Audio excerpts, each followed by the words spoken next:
Hi, this is Jay Torres, and you're listening to the True North Country Comics Podcast.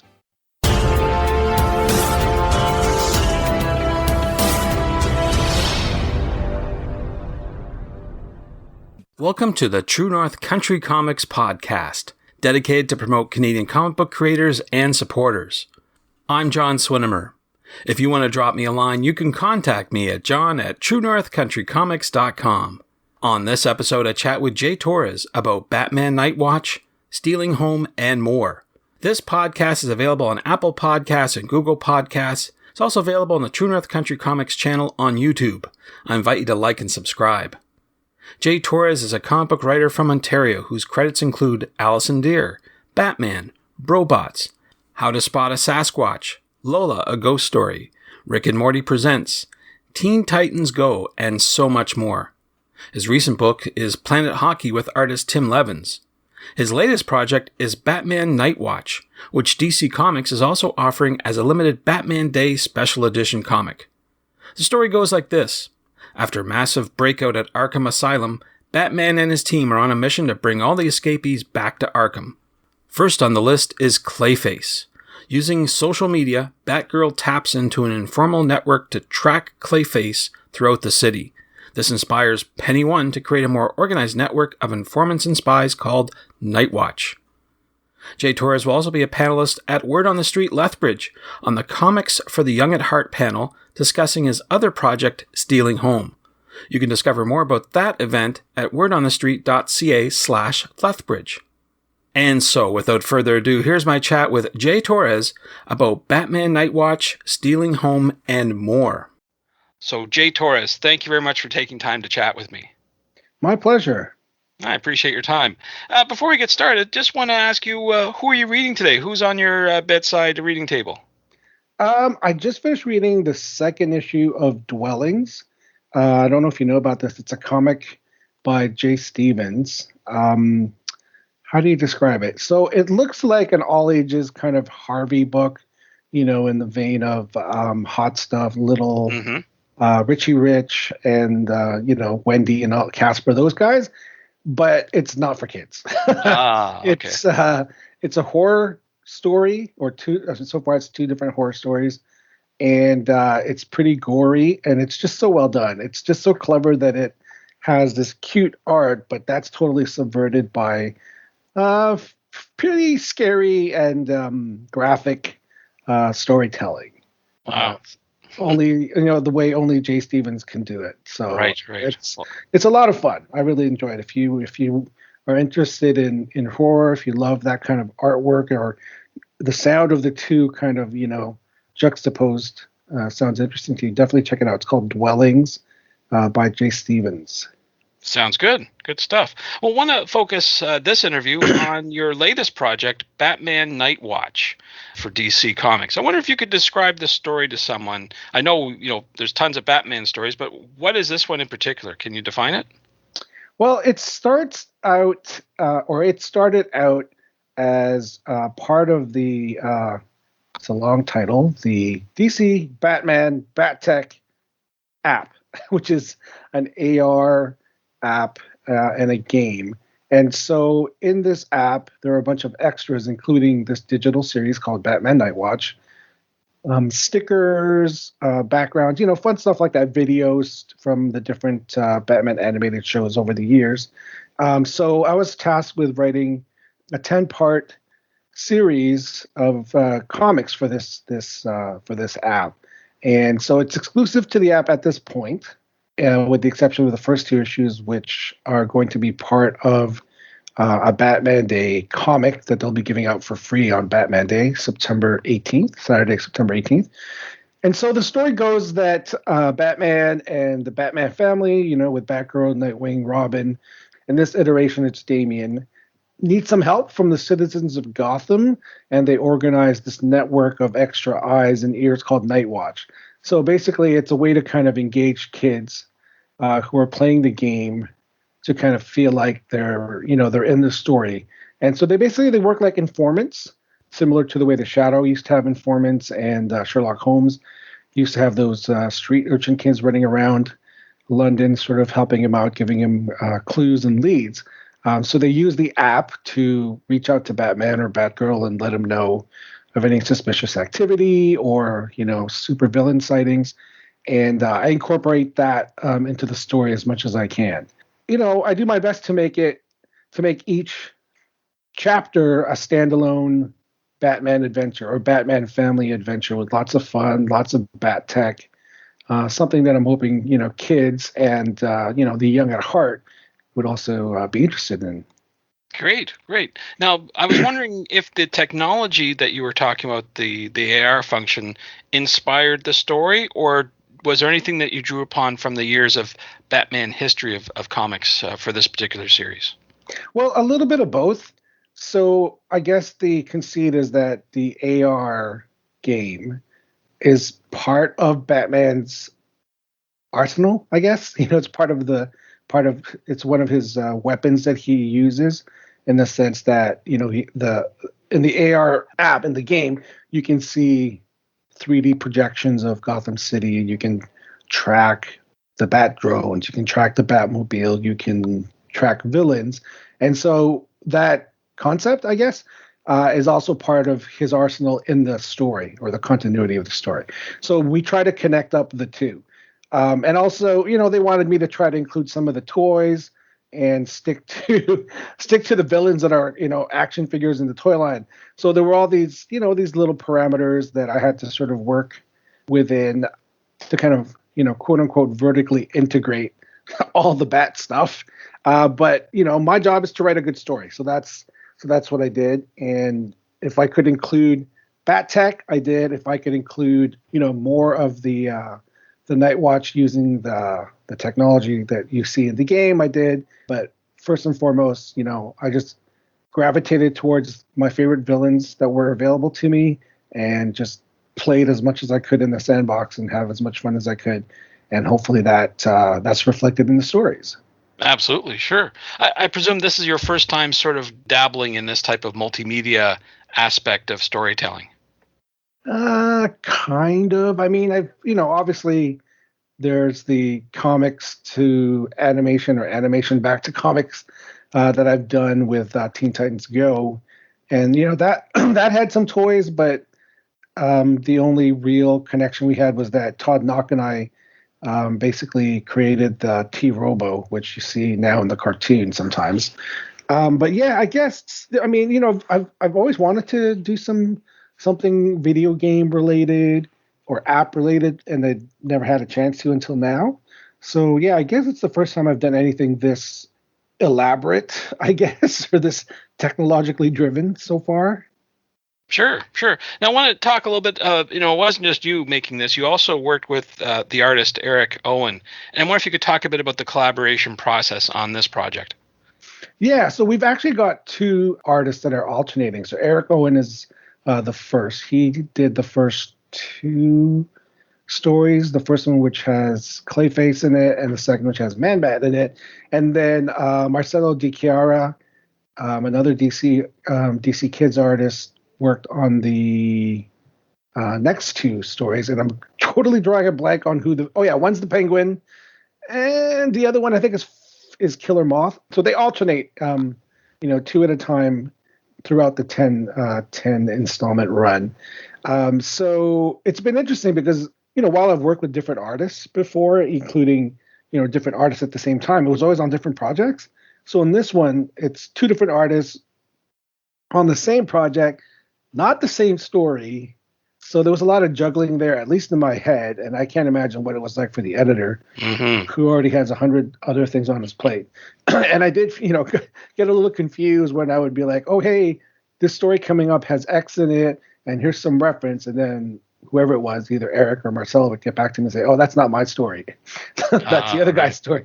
So stuff like that. But it's cool because they both have very different art styles. One's skewing a little more mainstream realistic, and the other one has a definitely animated inspired style. So we're getting to see two different kinds of aesthetics here, and I get to see two sets of pages every week, which is great. I love, that's one of the favorite parts of the job, is getting the artwork back from the artists. And here I am with two different artists sending me Batman art over That's cool. the course of the summer. Yeah, speaking of Batman, I want to just take a step back. I mean, this character's been around for over 80 years, and I wanted to get your insight about how would you define the lasting appeal, the reason behind why Batman and his family are so popular with comic book readers? I think it's the whole, mystery man, masked man appeal.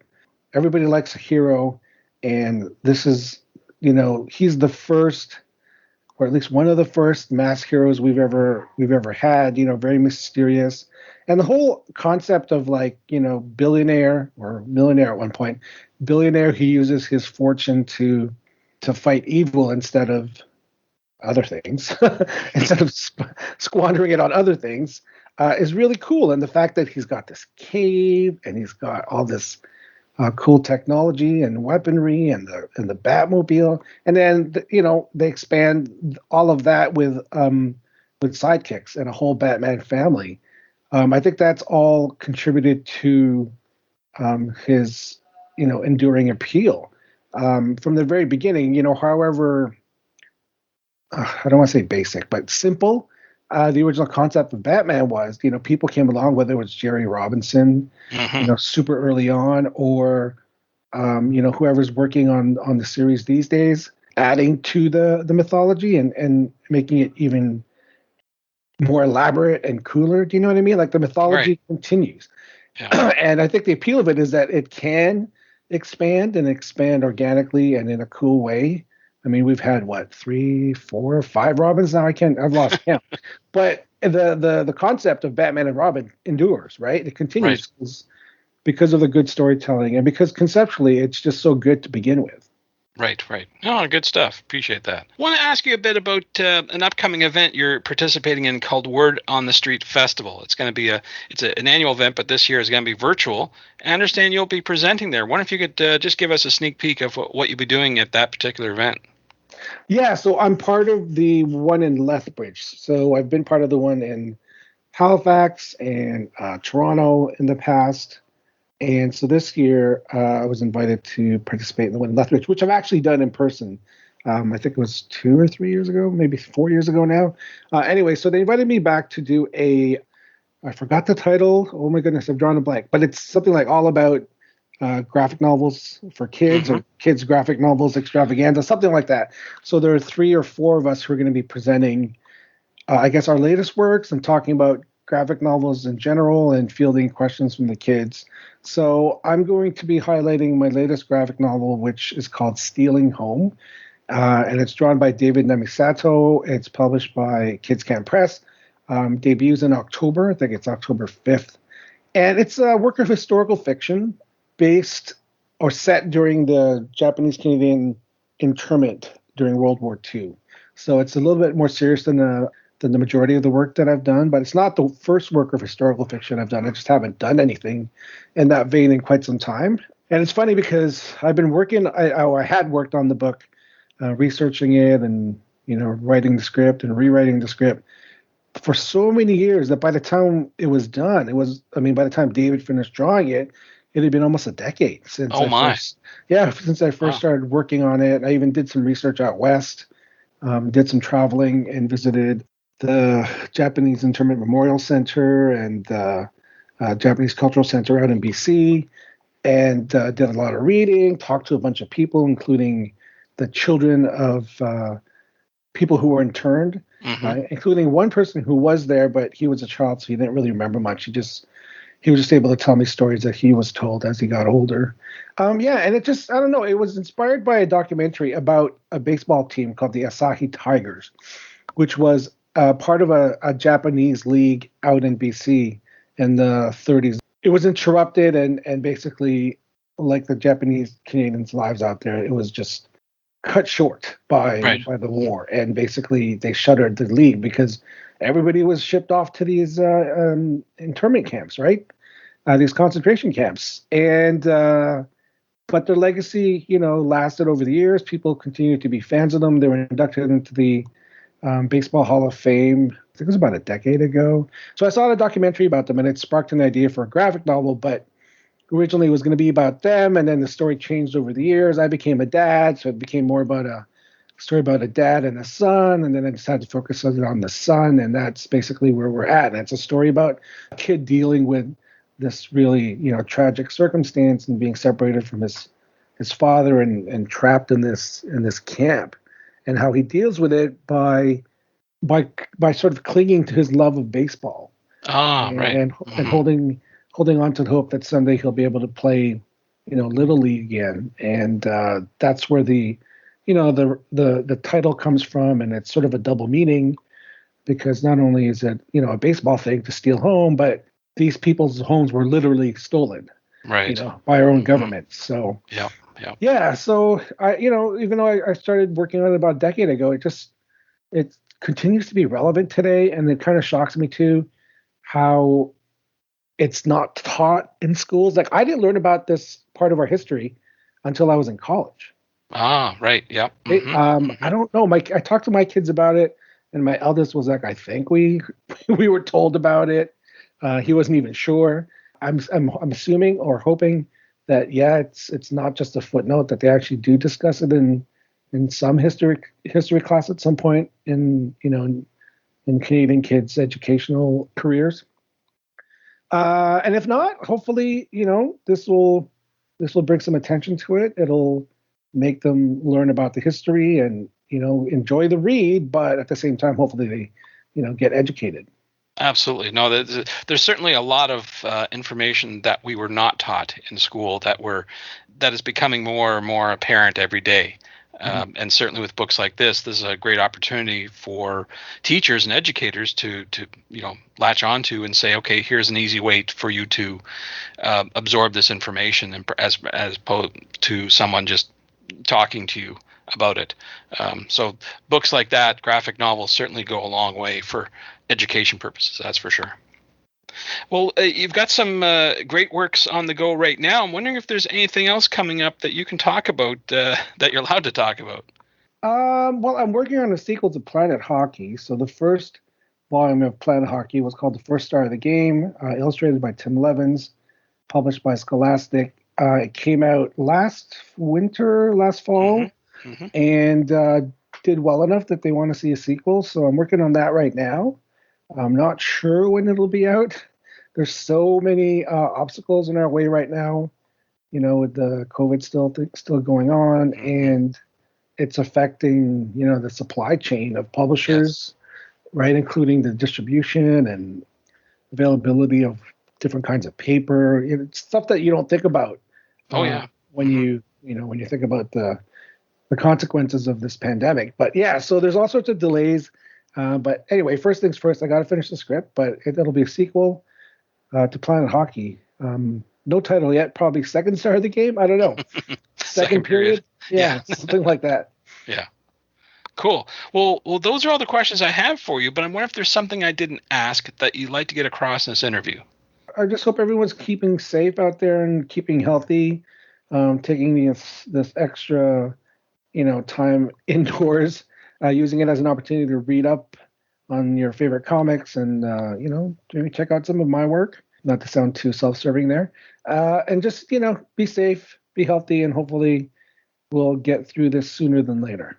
Thanks to Jay Torres for the chat. You can discover more about him on Twitter at JTorresComics and online at jtorrescomics.com. You can download the Batman Nightwatch app via Apple and Google Play stores in 13 different languages around the world. And thanks to you for listening to the True North Country Comics podcast. If you haven't done so already, please subscribe to this podcast on Apple Podcasts, and please leave a good rating. Also, check out the TrueNorthCountryComics.com website and follow along on Twitter at True North Comics.